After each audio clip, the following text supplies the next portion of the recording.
नमस्ते। कभी सोचा है कि हमारे चारों ओर जो कुछ भी होता है, मतलब एक पत्ती के गिरने से लेकर सूरज के उगने तक, उसके पीछे कितनी बड़ी और शक्तिशाली ताकतें काम कर रही हैं? तो चलिए आज इन्हीं जबरदस्त और खूबसूरत घटनाओं की दुनिया में थोड़ा और गहरा उतरते हैं, जो हमारी दुनिया को बनाती हैं, बदलती हैं और चलाती हैं। तो सीधे एक सवाल से ही शुरुआत करते हैं। भाई, एक इंद्रधनुष और एक ज्वालामुखी में क्या एक जैसा हो सकता है? सोचिए, एक तरफ तो है शांति और सुंदरता का प्रतीक, और दूसरी तरफ है जबरदस्त शक्ति और तबाही।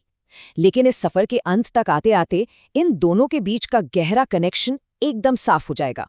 और इन दोनों को जो चीज जोड़ती है वो है इनकी परिभाषा। एक प्राकृतिक घटना यानी एक नेचुरल फिनोमिनन असल में कोई भी ऐसा इवेंट है जो प्रकृति में अपने आप होता है, बिना किसी इंसानी दखल के, और ये सब कुछ चलता है प्रकृति के बुनियादी नियमों से, मतलब साइंस के नियमों से। यही वो धागा है जो एक शांत इंद्रधनुष और एक धधकते ज्वालामुखी दोनों को एक साथ जोड़ता है। ठीक है, तो चलिए इन घटनाओं को जरा और करीब से जानते हैं।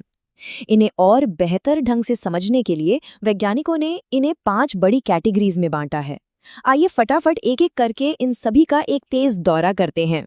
तो सबसे पहले हैं वायुमंडलीय घटनाएं, यानी वो सब कुछ जो हमारे आसमान में होता है, जैसे बारिश, बर्फ, ओले, गरज के साथ बिजली का कड़कना, बवंडर, तूफान। ये सब हवा के दबाव, तापमान और नमी के खेल का ही नतीजा है। और हाँ, इसी कैटेगरी में इंद्रधनुष भी आता है, जो बारिश के बाद सूरज की रोशनी के पानी की बूंदों से गुजरने पर बनता है। और इसका एक सबसे खूबसूरत उदाहरण है ऑरोरा बोरियालिस।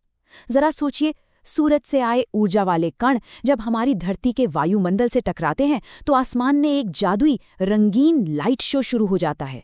ये वाकई प्रकृति की कला का एक शानदार नमूना है।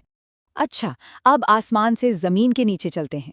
भूवैज्ञानिक घटनाएं, ये वो शक्तियां हैं जो धरती के अंदर से आती हैं, जैसे भूकंप और ज्वालामुखी। ऐसा इसलिए होता है क्योंकि हमारी पृथ्वी की जो ऊपरी परत है ना, वो असल में विशाल टुकड़ों में बटी हुई है, जिन्हें टेक्टोनिक प्लेट्स कहते हैं, और ये लगातार खिसकती रहती हैं। जब ये टकराती हैं या एक दूसरे से रगड़ खाती हैं तो जमीन कांप उठती है।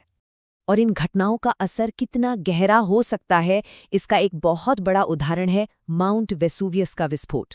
वो सिर्फ एक भूवैज्ञानिक घटना नहीं थी, उसके लावे ने एक पूरे के पूरे शहर को दफन कर दिया और इतिहास को हमेशा हमेशा के लिए बदल कर रख दिया। अब बात करते हैं पानी की शक्ति की, यानी जल संबंधी घटनाएं। विशाल महासागरीय धाराएं जो दुनिया भर के मौसम को कंट्रोल करती हैं, चांद की वजह से समुद्र में उठने वाले ज्वार भाटा और नदियों में आने वाली बाढ़ से लेकर शक्तिशाली झरने तक, पानी जीवन देता भी है और लेता भी है। इसकी ताकत को अगर महसूस करना हो तो बस नियाग्रा फॉल्स के बारे में सोचिए। हर सेकंड लाखों लीटर पानी जबरदस्त ताकत से नीचे गिरता है। ये प्रकृति की कभी न रुकने वाली और अथक शक्ति का एक जीता जागता सबूत है। लेकिन रुकिए, प्राकृतिक घटनाएं सिर्फ पत्थर, पानी या हवा तक ही सीमित नहीं हैं। जैविक घटनाएं जीवन की अपनी प्रक्रियाएं हैं, जैसे पौधे सूरज की रोशनी से अपना भोजन कैसे बनाते हैं, या पक्षी मौसम बदलने पर हजारों मील का सफर क्यों तय करते हैं, या फिर कुछ जानवर पूरी सर्दियों के लिए कैसे सो जाते हैं। ये सब प्रकृति के अद्भुत चक्र का हिस्सा है। और इसका एक हैरान कर देने वाला उदाहरण है मोनार्क तितलियों का प्रवास। ये नाजुक से जीव हर साल पूरे के पूरे उत्तरी अमरीकी महाद्वीप को पार कर जाते हैं। ये वाकई प्रकृति के सबसे अविश्वसनीय कर्तव्यों में से एक है। चलिए अब अपनी नजरें धरती से उठाकर अनंत ब्रह्मांड की ओर ले चलते हैं। खगोलीय घटनाएं हमें याद दिलाती हैं कि हम एक बहुत बड़े खेल का एक बहुत छोटा सा हिस्सा हैं। सूर्य और चंद्र ग्रहण से लेकर टूटते तारों की बौछार यानी मीटियोर शावर्स और ब्लैक होल्स के गहरे रहस्य तक। और इस दौरे का अंत करते हैं सुपरनोवा SN 1987A के साथ।